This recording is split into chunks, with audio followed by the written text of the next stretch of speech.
Hello everybody, welcome to Shyam's Storytime. Today we will see a very interesting story of King Vikramaditya. The title of today's story is Who is Guilty? Are you ready to listen? King Vikramaditya, for the person that he was, he once again walked back to the drumstick tree. He climbed up, picked up the corpse, hung it on his shoulders. He climbed down the tree and started to walk towards the crematorium. The Vetala once again told him another story.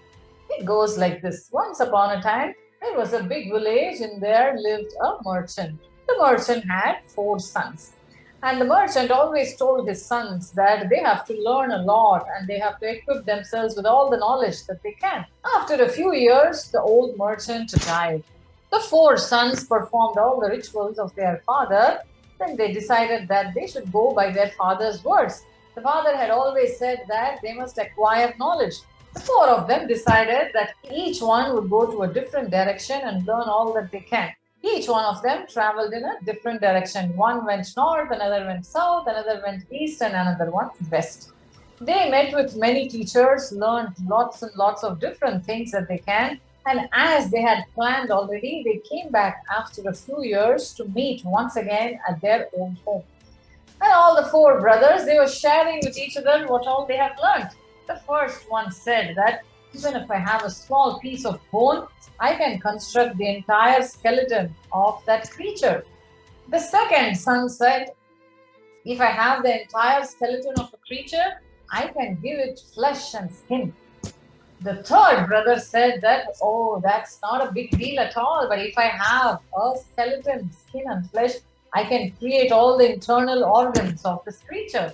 The fourth one said, if I have something like this, I can blow life into the creature. Oh, come on, let's try our learnings. Let's put it into practice, said all the 4 of them, and they walked into the forest.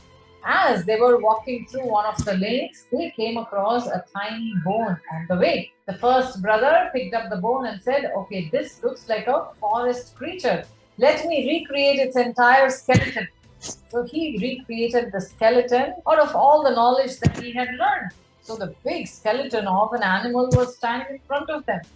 The second one said, with the knowledge that I have acquired, I can give it skin and flesh. And that's exactly what he did.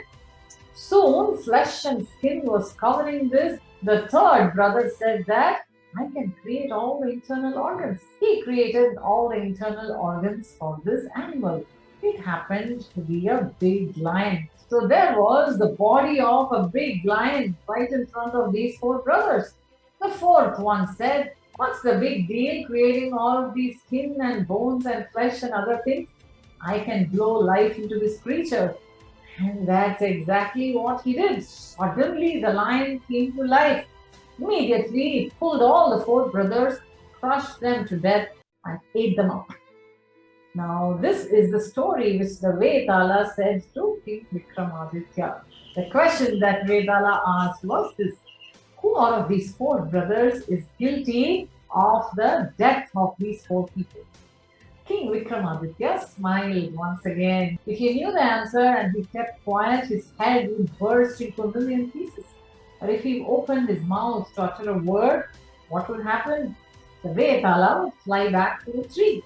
But King Vikramaditya knew the answer to this puzzle, so he opened his mouth and shared it. This is what he said. He said that the 4th brother was the guilty one. Up until he gave life to the lion, it was not harmful at all. There was flesh and skin, there were bones in it, all the internal organs, everything was there. The 4th one, the moment he blew life to the creature, it was harmful. It killed all the 4 of them. So the 4th brother is guilty, said King Vikramaditya. The Vetala said, indeed, you have given me the right answer, okay. Time he flew back to the drumstick tree. So what did King Vikramaditya do? Did he once again go back to the tree and fetch him? We will see that in the next episode. Did you all like today's episode? If you did, subscribe to my YouTube channel, Shyam's Storytime. You will have access to all the stories that I upload. Every Saturday, you get to hear a story of King Vikramaditya in English. On Sundays, you get to hear a Panchatantra tale in Tamil. Listen, watch, and enjoy all the tales. My name is Shamala, and I am a passionate storyteller. I will meet you in the next episode.